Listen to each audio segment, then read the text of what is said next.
Off the coast of Alexandria, at a depth of 10 meters, an entire city was discovered, one that had once been considered a myth. We are used to thinking that the history of ancient Egypt has been studied down to the smallest detail and no longer holds any secrets. But that is not the case. The city of Heracleion did exist and lay on the seabed for more than 1,000 years, hidden from the entire world. Its area exceeds several square kilometers, and some statues reach 5 meters in height and weigh dozens of tons. Entire districts, temples, and harbors have been preserved underwater. The city disappeared around the 8th century AD, literally sinking beneath the water. Today we will find out how an entire metropolis could vanish without leaving any trace on the surface. And we will show how this city was discovered and why it was considered a myth. And in the end, you will learn what discovery within it forced scientists to reconsider the boundary between myth and reality. Imagine someone tells you, there is a city through which Helen the Beautiful sailed to Paris before the Trojan War. There stands a massive temple built in honor of Heracles himself.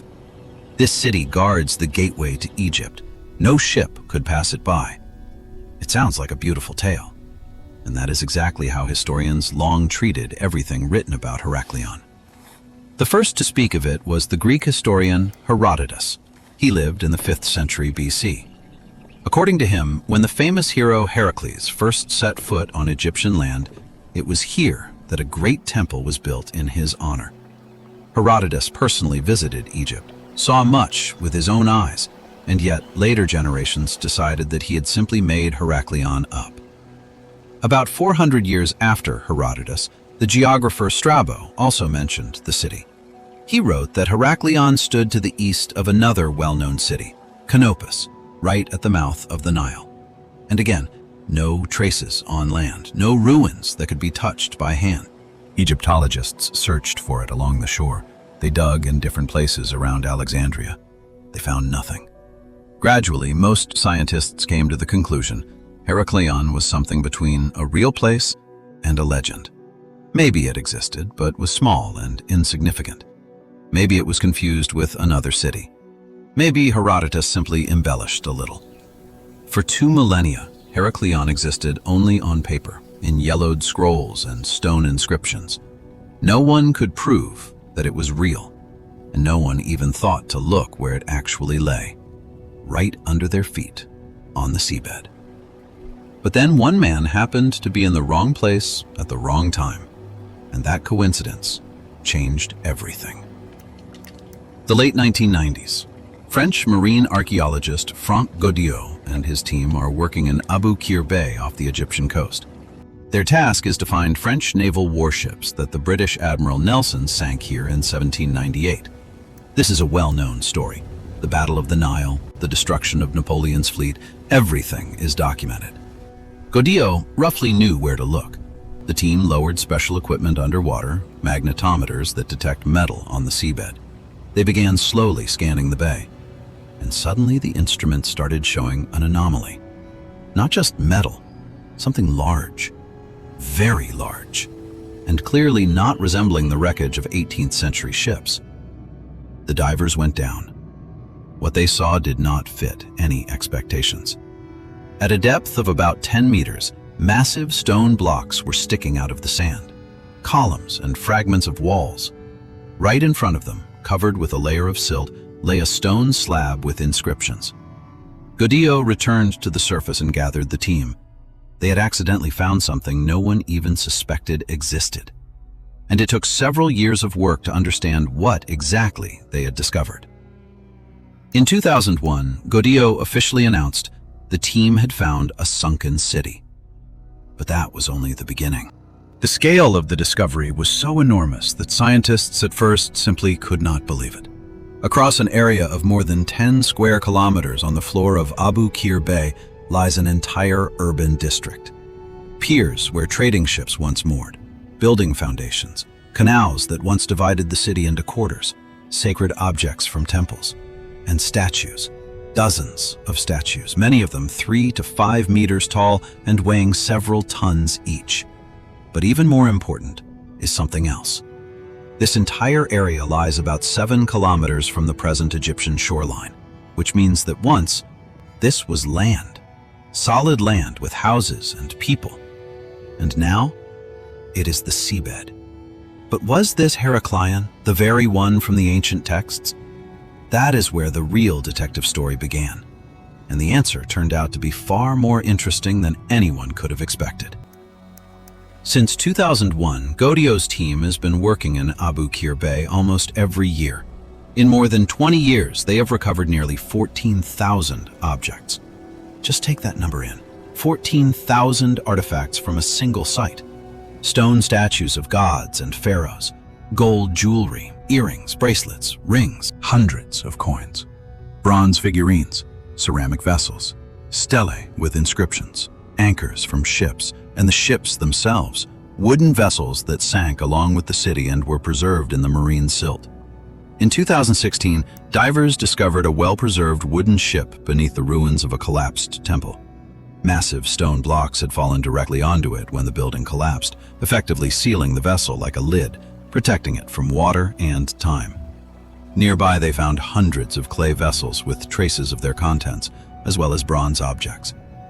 Then came a discovery that would be hard to imagine even in the boldest imagination. Among the ruins, they found a wooden basket. Inside it, fruit. Real fruit. More than 2,200 years old. It had turned into a dark, dried mass, but retained its shape. The basket simply lay on the seabed, covered by a layer of silt, untouched by time. It is one of the oldest organic objects ever found in underwater excavations in the world. In 2023, the expedition returned to the city once again. This time, archaeologists explored the southern canal of the city and discovered treasures from a temple treasury. Ritual silver, gold, and rare lapis lazuli were brought to the surface. All these riches had been kept for centuries in the sanctuary of the god Amun, where pharaohs came to receive their royal titles. One of the most important discoveries is a granite statue of the god Hapi, the deity of fertility and the Nile's flood. The statue is about 5 meters tall and weighs several dozen tons. It lay on the seabed, partially buried in sand, and was remarkably well preserved. Statues of Hapi of this size are extremely rare. Most of the known examples were found right here. Next to it, they found a statue of the goddess Isis and a statue of a pharaoh, also large, also in good condition.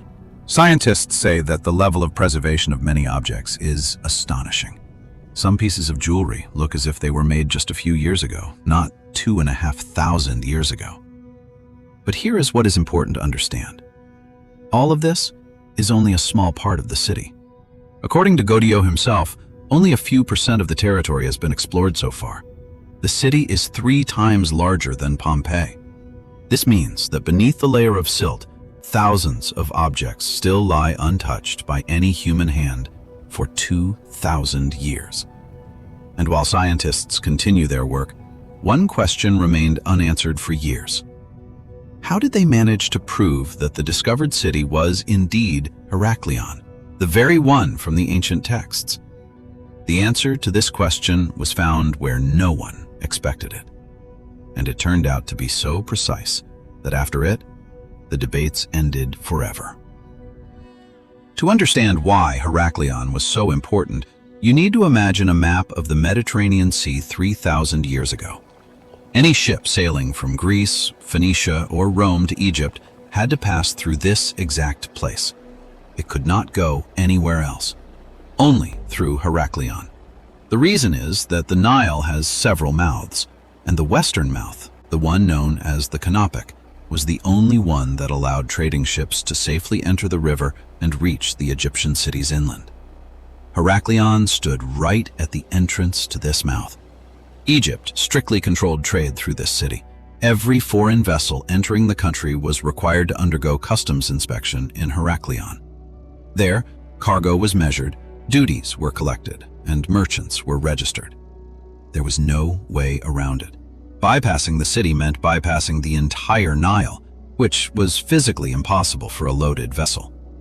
Because of this position, Heracleion became incredibly wealthy.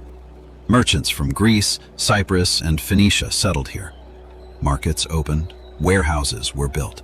The city grew.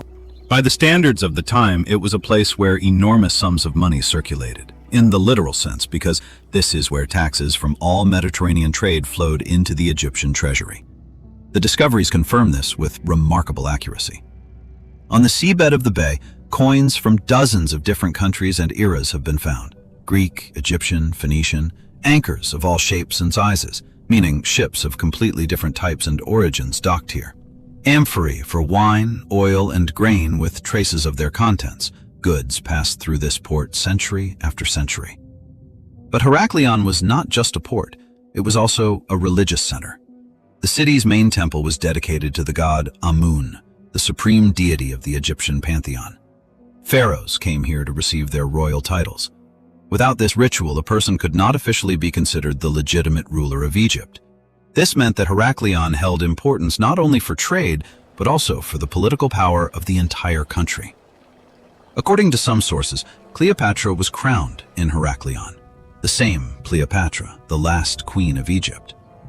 If this is true, then beneath the water now lies a place that witnessed one of the most famous moments of ancient history. And then came Alexander the Great. In 331 BC, he founded Alexandria, a new city slightly to the west, right on the seashore. The new capital had its own port, its own harbor, its own infrastructure. Trade began to shift there. Heracleion gradually lost its importance. But the city did not die immediately. It continued to exist for several more centuries. And yet, it was destined for a fate that no wealth and no power could prevent. Something was happening beneath the ground, something slow, invisible, and when it finally revealed itself in full force, the inhabitants had no chance. Here is a fact that is hard to grasp at first. When Heracleion existed, it stood about 1 meter above sea level. Ordinary land, roads, houses, temples, markets. People walked the streets, loaded ships, cooked food, just like anywhere else. Now that same city lies at a depth of 6 to 10 meters, which means the ground beneath it sank by 7 to 9 meters. And this did not happen over millions of years, but over a relatively short time by historical standards. How is that possible? The answer lies in the soil on which the city stood. Heracleion was located in the Nile Delta, and a river delta is loose, water-saturated ground. Not rock, not solid earth. A mixture of silt, sand, and clay that the river had deposited over thousands of years. Such soil is unstable by its very nature. Scientists have identified the exact mechanism of the city's destruction. It is called soil liquefaction. When a shock occurs beneath loose, wet ground, an earthquake, the particles of the soil briefly lose their cohesion. The ground literally behaves like a liquid. Everything standing on it begins to sink, just like an object sinking in water. Large structures go down faster, smaller ones more slowly, but everything goes down. Heracleion stood on the perfect ground for disaster. Loose river silt saturated with water, a high groundwater level. When powerful earthquakes struck the Nile Delta, the ground beneath the city behaved exactly this way. Buildings began to tilt and collapse. The piers sank beneath the water. The canals within the city merged with the sea. At the same time, another process was taking place, a slow rise in sea level. Not the sudden surge caused by an earthquake, but a gradual increase, centimeter by centimeter each year. But over several centuries, those centimeters add up to meters. A city that originally stood slightly above the water was gradually brought closer and closer to its surface. Both processes were happening at once. The land was sinking, the sea was rising. The city was caught in a trap. The most dramatic events, it seems, occurred in the 8th century AD. By that time, Heracleion was already smaller and had lost its former importance. But people still lived there, and when the catastrophe came, it came quickly. Massive temple blocks collapsed directly onto nearby ships. Divers found vessels literally beneath the fallen columns. This suggests that the disaster struck suddenly. Those who had time managed to escape. The rest remained on the seabed. Gold that no one had time to take, ships that were never moved, statues too heavy to carry away, and fruit in a basket that lay untouched for 2,000 years, in the cold marine silt. The sea covered the city. Silt buried the ruins, and Heracleion disappeared so quickly that within a few generations, people began to doubt whether it had ever existed at all. But scientists did not just find ruins. They found something that once and for all ended any debate about whether this city was real. And this discovery turned out to be both the simplest and the most unexpected answer to a 2,000-year-old question. Among the thousands of objects raised from the seabed of Abu Qir Bay, there is one that stands apart from all the rest. It is a stone slab with text. Scientists call it a stele, about 1.5 meters tall, covered in hieroglyphs and Greek letters. And it was this that answered the main question. What city is this? The stele was created by order of Pharaoh Nectanebo I, the founder of the 30th dynasty of Egyptian rulers, around 380 BC. The text on it is a royal decree on taxes. The pharaoh ordered that a tenth be taken from all Greek goods and craftsmen in 2 places, in the city of Naucratis and in the city named Thonis-Heracleion. Thonis-Heracleion. Both names appeared in the same text. This solved a mystery that had puzzled Egyptologists for more than 100 years. The fact is that ancient documents mentioned 2 different names, Thonis and Heracleion. Some scholars believed these were 2 separate cities located near each other. Others thought it was the same place but could not prove it. The stele settled the matter. 1 city, 2 names. For the Egyptians, it was Thonis. For the Greeks, Heracleion. But this was not the only stele with such a text. In Egypt, in the city of Naucratis, an identical slab with the same royal decree had been found back in the 19th century. Only at the end of that one, discovered on land, it said, "To erect the stele on the bank of the canal in Naucratis."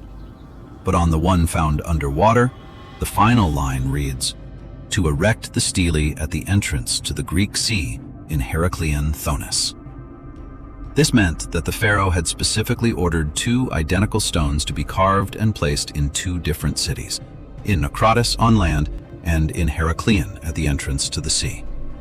When scientists compared both texts and saw the difference in the final line, there was no doubt left. The discovered city is Heracleion, the very one mentioned by Herodotus, which had long been considered a myth.